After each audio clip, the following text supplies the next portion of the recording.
Peace, world. What's going on? Hope everyone's staying nice and safe and blessed. So, look, I'm going to get into a critical situation and topic, and that is the exploitation of black trauma. Way too often in this country's history, unfortunately, due to a long and vast occurrence and history of racism and white supremacy, there's a lot of black traumatic events that have occurred. And this has inflicted the black community in many various negative ways. And when we talk about black history in this country, unfortunately, the way it's taught to us, especially from the history books, is always some downtrodden or negative history, starting with slavery to Reconstruction to the Jim Crow, to civil rights. And then, on your own, you can learn about the different laws, policy, rules, and regulations that were put in place to disenfranchise the black community in almost every social economic condition somehow in this country.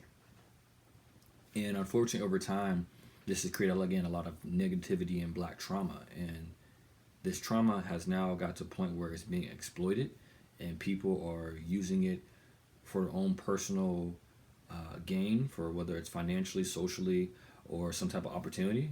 And it's unfortunate. And that's what's happening.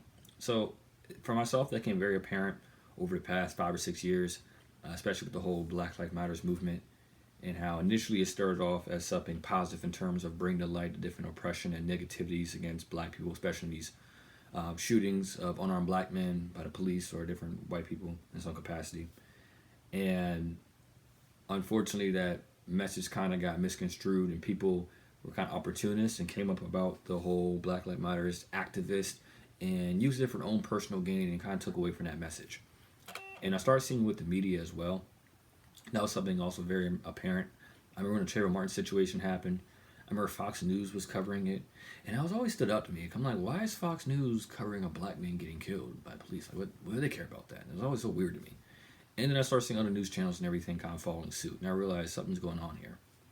And again, it's not that like black shootings just happened to start happening over the past 5 or 6 years. Like, nah, they've been happening. The media just decided, oh, this is profitable, let's talk about it. And so that's something I saw especially growing in this country. And so I see now with this Ahmad Aubrey situation, it's very sad and unfortunate. I see this trend about to start developing again. And unfortunately, it seems like there's a cycle, right? It always seems like, every time that there's some shooting involved and a black man being killed or a black person being killed, right? And the first thing the media does is always somehow, some way, like to point out some type of criminal history or background or something negative about the victim, the person who actually murdered, right? They always bring up some type of fact about them. That somehow, some type of way, it seems like to psychologically justify them being killed or somehow make it seem like, oh, well, they're not this perfect person, right? They did with the Skittles and the drink with, Trayvon Martin and, Mike Brown's situation, Eric Gardner selling Lucy cigarettes. It's always something they do to make it seem like that's why they got murdered. That's justified in some capacity. And it's disgusting, but time and time again it happens, okay? It's following the script. So again, with the Ahmaud Aubrey situation, young black man was out jogging in his neighborhood. At some point, I stopped by a construction site, check it out for a couple of minutes. I left out. Someone had called the police. These two men, the McMichael's family, they had two white men said they were going to perform a citizen's arrest and ended up shooting him 3 times close range with a shotgun, murdering him. And this happened in February. And unfortunately, the case went unsolved as the DA didn't press any charges, although people have said this all happened. And it wasn't until this past week the actual video came out showing these men murdering him in cold blood that now they have been arrested, right? And that was after people applied pressure. Again, after the video, like it wasn't like the prosecutor initially even came out or pressing charges.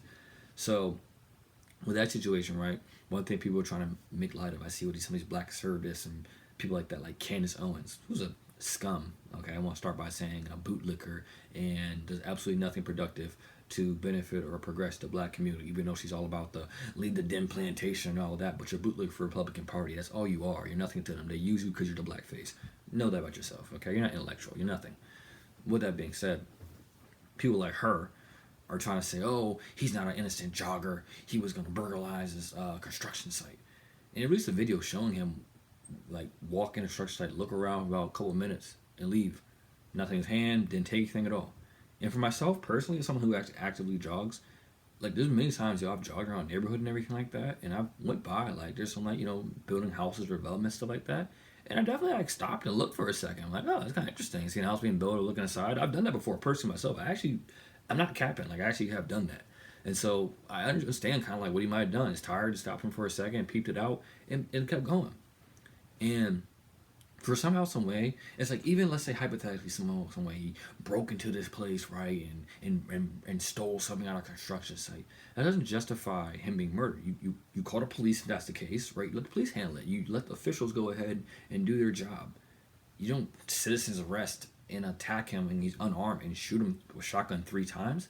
No, he's running from you. You're in your car and somehow, some way, you're scared of him. It doesn't make sense. And again, it's just white supremacy. And if you call it a stack, if he was white, he would have died. That's what it is, okay?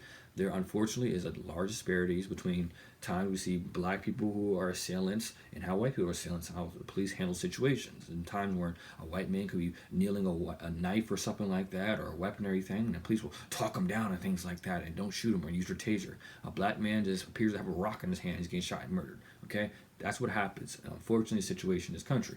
And so, unfortunately, time and time again, that gets exploited by the media of that trauma. Because in the day, like, the media knows people are going to tune in and click in and figure out what's going on. So they're going to talk with the situations and stories. And I see what's happening with this situation here again, how, like, people are kind of hopping on it. Because you got people from both sides who are opportunists, right? People who are stand up like these Al Sharptons and Jesse Jacksons who pop up and stuff like that and make public appearances. And, you know what I mean? In the day, people are like clout chasing because in the day, like, we need to get solutions in place. For example, right, the problem what happens in these times, these stories of injustices, is that, like, time and time again, unfortunately, charges get dropped against these people every time, like, there's a police officer or some unarmed shooting, and it's by a district attorney and a DA. And a lot of people don't realize that, like, 70% of DAs run unopposed every single year. Like, no one's running against them. 70% of them. So these people who are like in this position for 20, 30 plus years consistently, and they have connections within the police department and different places like that. And that's why these charges get dropped and stuff.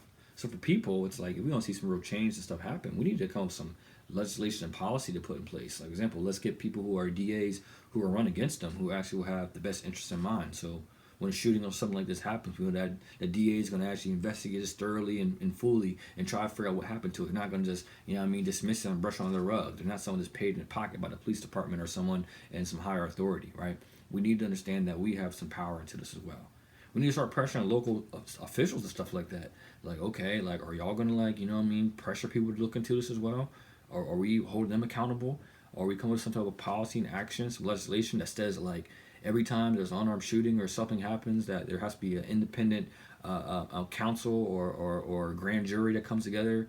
That's something, you know, is independent from these people that, you know, press the charges. You know, we need to start putting that power into place. Because exploitation of black trauma is it's crazy, and unfortunately that's something that's not new in this country. Again, talking about going to slavery and go back to these negative times and stuff. You know what I mean? That's something that you see in the media in the film industry. It's like anytime you get a movie that's like black majority, it's always something negative. So it'd be something like, you know, 12 Years a Slave or The Butler, or you got like Django, or you got, you know what I'm saying, like the Underground story about the Underground Railroad. And it's like, I get it's important to talk about these things and atrocities, but time and time again, it's like talking about slavery and the same thing over and over again. It's such a traumatic experience. It's not making us powerful or stronger or we're learning from it. No, it's just negativity. That's all it is. And it's profitable, and then people exploit it. People go see it and stuff like that. But we got like a film like Birth of a Nation, where it's showing an actual revolt against, you know, white supremacy and the black people being the people who come out on top of that. I guess, you know what I mean, sabotage and stuff like that. Whoa, we can't show that because that's not exploiting black trauma. That's actually showing black people coming together, rising. You know what I'm saying? Because psychologically, it was always embedded that you're just psychologically inferior, that you're oppressed and traumatized, right? I mean, we see films come together soon, like, you know, the Emmett Till film that apparently Jay-Z and Will Smith are going to produce, stuff like that. It's like, I get it. It's good for that situation, story to be told, absolutely. But it's just nothing traumatic, nothing positive that comes out of that. We're not teaching them anything new. You know, same with the Central Park 5 story that came out, When They See Us. And again, as a young black man, I definitely understand it's very important for that story to come to light and people talk about it, right? Absolutely. But at the same time, I don't, nothing positive came out of it. In terms of the young men's life, it's good for them to get some type of restitution for the trauma they went through. But there are no policies, laws, or regulations that came out of that, right, to make sure that situation never happens again. Nothing really happened besides, again, some white person make a lot of money off of black trauma. Because then it was a black director, but the people who produced it and put that thing together were not black. Okay, yeah, you gotta realize that part with all these movies and things like that. Someone who doesn't look like us is making the bulk of that money. So of course they're gonna push that out there, and that's why I don't really support those things or watch it, because for myself, I'm not getting triggered.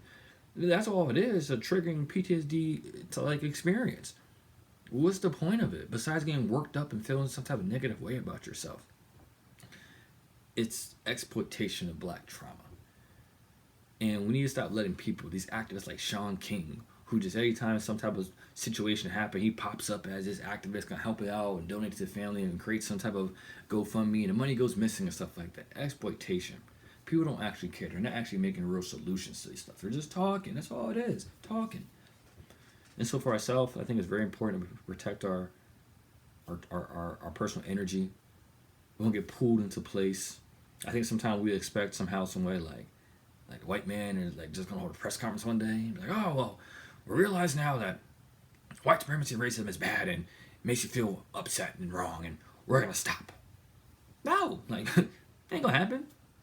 That's why I'm not into this whole explaining white privilege thing. What's the point? Like, explaining purpose to someone isn't gonna make them stop. Like this whole guilt, that it's not doing nothing. So all I'm saying is, keep energy together. Keep it strong.